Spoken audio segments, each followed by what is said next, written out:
grand opening for its new DPS training facility. That complex is bringing police and fire services to the north side of 114 for the first time. It means emergency services can get where they need to get a lot faster. Channel 8's Brian Glenn joins us live from the complex on Dove Road and Whitechapel Road with a look inside. Good morning, Brian. Good morning, guys. Yeah, if you're living Southlake and the surrounding areas, you know what? Your services that you're going to receive from the city as far as police and fire are going to be getting a little better, a little bit faster response time. Of course, I'm with Assistant Chief Brandon here at your brand new firing range. I got to tell you, I like your choice in color here, just real quickly. Both wearing black. And, I'm going to be on my best behavior for this interview. Thank you. We appreciate it. But you guys will be pretty proud about this facility. We're very proud of it. Due to the support of the citizens and the support of the city, what we've been able to do is construct a state-of-the-art firing range here with the goal of having the best trained, most proficient police department that we can field to help protect the citizens of Southlake. Absolutely, and this can open up to other agencies around the area for training purposes here. Let's take a look at this. Is state-of-the-art, and the one thing I want to point out here, and you told me earlier, you've actually designed this firing range to simulate real-world situations. You've got lights up here and speakers. Let's talk about that. You're correct. What we don't want to do is create an environment where police officers are standing still shooting at a paper target that's not trying to hurt them. Although that is training in the functioning of the weapon and in how to actually shoot, it's not training for an actual critical situation.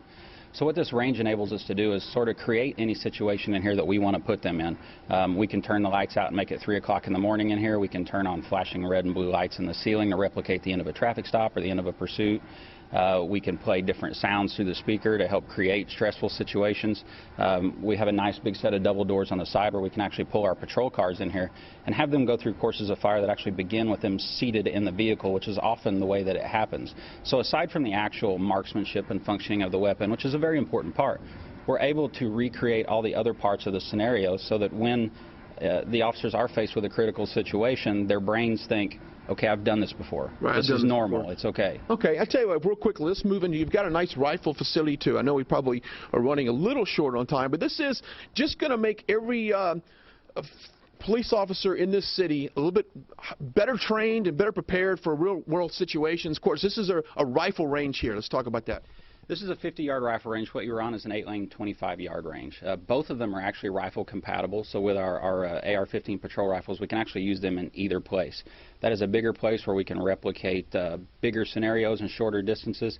So the 50-yard distance here allows us to replicate longer scenarios that they would face. All right, when we come back in the 6 o'clock hour, we're going to take a look at the fire department. They've actually increased their facilities there to reduce the response times going to the citizens here in Southlake. Reporting live in Southlake, Brian Glenn, back to you guys in studio. All right, Brian, thank you. We appreciate it. It is now coming up on 5:08 this morning. And place to be. Well, Southlake just held its grand opening for its new DPS training facility. The complex is bringing police and fire services to the north side of 114 for the first time. It means emergency services can get where they need to get a lot faster. Channel 8's Brian Glenn joins us live from the complex on Dove Road and Whitechapel Road with a look inside. Good morning, Brian. Yes, good morning, guys. It is about having the right equipment and the right services to better serve the community here in Southlake. Now, I'm all dressed and ready to go, but Chief Starr, I'm not sure if you want me to join the forces yet. I think we'll take you. Yeah, we'll take you. Well, come in here. I'd love to work here. Let's talk about how this facility is going to better serve the community, not only in reducing response times, but better training as well. Yeah, we're very excited about this facility. We moved our fire personnel here around November 25th. It's going to allow us to provide a higher performance level to our citizens. What I mean by that, before this facility opened, we had about a 10-minute response time to this north area. Today, we have about a 3 to 5 minute response. We've already seen benefits from this. Around mid-December, we had a structure fire in a nearby residence. We had a 3-minute response time. The guys made a quick attack on the fire, contained it to the garage, and kept it out of the main portion of the home. And one of the reasons for that are these amazing doors, and let's go ahead and show that over there. You've got these trifold doors that are a little different than a traditional fire department. Look how quickly that opens up to get out.